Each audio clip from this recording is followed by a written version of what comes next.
Good morning students. आज हम grammar section के सेंटेंस ट्रांसफॉर्मेशन को डिस्कस करेंगे। Sentence transformation CBSE class 9, 10th और 11th तीनों के अंदर आता है। सेंटेंस ट्रांसफॉर्मेशन का अर्थ होता है कि किसी भी सेंटेंस की एक फॉर्म को दूसरी फॉर्म में चेंज करना। लेकिन हमारे यहाँ पे सेंटेंस ट्रांसफॉर्मेशन में नरेशन है। तो सबसे पहले हम नरेशन को डिस्कस करते हैं। नरेशन की हम डेफिनेशन डिस्कस करते हैं। The art of replying the words of a speaker is called narration. Narration mainly दो तरह का होता है, डायरेक्ट नरेशन और इनडायरेक्ट नरेशन। इसको हम एक एग्जांपल से देखते हैं कि he said to me I shall go to Delhi tomorrow. अगर ये डायरेक्ट स्पीच हो गई नरेशन की। यदि हम इसको इनडायरेक्ट में चेंज करना चाहें तो इसका हो जाएगा ही told me that he would go to Delhi the next day. Direct से इनडायरेक्ट में चेंज करने के कुछ रूल्स होते हैं। उससे पहले अगर हम एक सेंटेंस को देखें, इसको कैसे एक सेंटेंस डायरेक्ट नरेशन का जो होता है उसको दो पार्ट्स में हम इसको कैटेगराइज करते हैं। जैसे एक सेंटेंस है I said two and two make 4। यहाँ पे जो आई सेड है, आई सेड जो है ये होता है रिपोर्टिंग वर्ब। रिपोर्टिंग वर्ब को हम आर वी से रिप्रेजेंट करेंगे। यहाँ पे जो टू एंड टू मेक 4 है, टू एंड टू मेक 4, इसको बोलते हैं रिपोर्टेड स्पीच।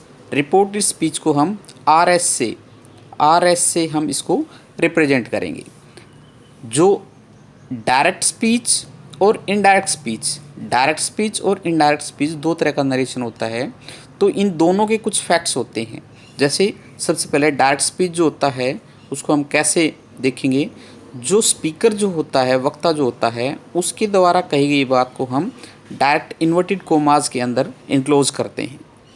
सेकंड, जो रिपोर्टेड स्पीच है उसको रिपोर्टिंग वर्ब से अलग करने के लिए हम बीच में एक कोमा लगाते हैं। ये होता है डायरेक्ट स्पीच। डायरेक्ट स्पीच के बाद जो इनडायरेक्ट स्पीच जो होता है, इनडायरेक्ट स्पीच के अंदर फैक्ट कुछ ऐसे हैं कि इनडायरेक्ट स्पीच को इन्वर्टेड कोमास जो होंगे वो उसके हटा दिए जाते हैं।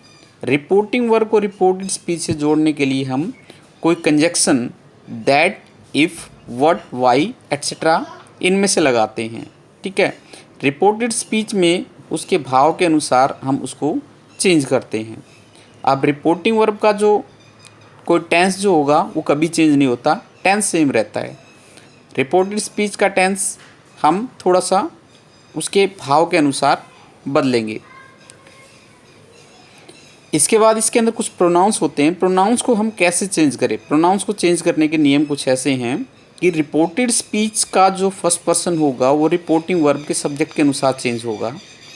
रिपोर्टेड स्पीच का सेकंड पर्सन जो होगा रिपोर्टिंग वर्ब के ऑब्जेक्ट के अनुसार बदलेगा। और रिपोर्टेड स्पीच का जो थर्ड पर्सन होगा वो कभी नहीं बदलता, नो चेंज। इसके लिए एक फॉर्मूला होता है कि first, second, third, first person as per subject, subject जो होता है वो रिपोर्टिंग वर्ब का होता है, सेकंड पर्सन ऑब्जेक्ट के अनुसार, थर्ड पर्सन नो चेंज। तो इसको 1, 2, 3 SON हम लिख देते हैं। रूल्स कुछ ऐसे होते हैं, रूल्स चेंज करने के कुछ रूल्स। फर्स्ट रूल कि यदि रिपोर्टेड स्पीच प्रेजेंट या फ्यूचर टेंस में हो तो रिपोर्टेड स्पीच का टेंस नहीं बदलता। यदि रिपोर्टिंग वर्ब प्रेजेंट या फ्यूचर टेंस में हो तो रिपोर्टेड स्पीच का टेंस नहीं चेंज होगा। जैसे जो डायरेक्ट स्पीच जो होगा, हम एक एग्जांपल के तौर पे देखते हैं कि एक डायरेक्ट स्पीच जो है he says Mohan writes a letter. अगर हम इसको इनडायरेक्ट स्पीच में चेंज करें क्या हो जाएगा, he says that Mohan writes a letter. यहाँ पे ये प्रेजेंट इंडेफिनेट है तो ये प्रेजेंट इंडेफिनेट ही रहा, ये चेंज नहीं हुआ क्योंकि रिपोर्टिंग वर्ब यहाँ प्रेजेंट में है।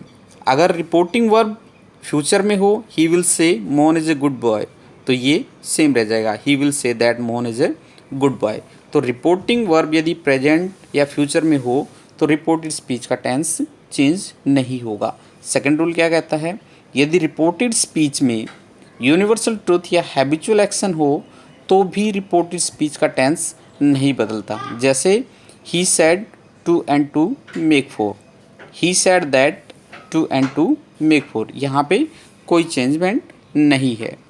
सेकंड रूल के बाद थर्ड रूल है, यदि रिपोर्टिंग वर्ब पास्ट टेंस में हो तो रिपोर्टेड स्पीच का टेंस उसके भाव के अनुसार कैसे चेंज होगा वो देखते हैं। इसके अंदर पहला रूल ये होगा, यदि reporting verb present indefinite tense में हो तो प्रेजेंट इंडेफिनिट टेंस में हो तो उसको पास्ट इंडेफिनिट टेंस में चेंज कर दिया जाता है। जैसे एज एग्जाम्पल के तौर पे हम देखें, he said to me I like that wrist watch. तो यहाँ पे रिपोर्टिंग वर्ब जो है वो पास्ट में है, तो यहाँ पे सेड टू जो है उसको टोल्ड में बदल दिया जाएगा, ही told me that he like that wrist watch. यहाँ पे जो रिपोर्टिंग वर्ब जो होता है उसकी वर्ब के कुछ चेंज करने के नियम होते हैं। यहाँ पे यदि रिपोर्टिंग वर्ब के अंदर डायरेक्ट से है तो उसको से में रखेंगे, वर्ब को सैड है तो सैड रखेंगे। यदि इनके साथ टू लग जाता है, से टू, तो टेल हो जाएगा। सैड टू को टोल्ड में बदलेंगे, सेज टू को टेल्स में बदलेंगे। यदि सेंटेंस इंटरोगेटिव है तो उसके सैड टू को हम आस्क्ड में बदल देते हैं। नेक्स्ट रूल इज, यदि reported speech present continuous tense में हो तो उसको पास्ट कॉन्टिन्यूस टेंस में बदल देते हैं। जैसे he said to me I am going to school, तो इसको चेंज करेंगे, डायरेक्ट से इनडायरेक्ट में कैसे हो जाएगा, ही told me that he was going to school. यहाँ पे आई जो है फर्स्ट पर्सन है, ये फर्स्ट पर्सन रिपोर्टिंग वर्ब के सब्जेक्ट के अनुसार चेंज हो जाएगा। यहाँ पे सब्जेक्ट ही है तो इसको ही में चेंज कर देंगे। आज के लिए इतना ही, बाकी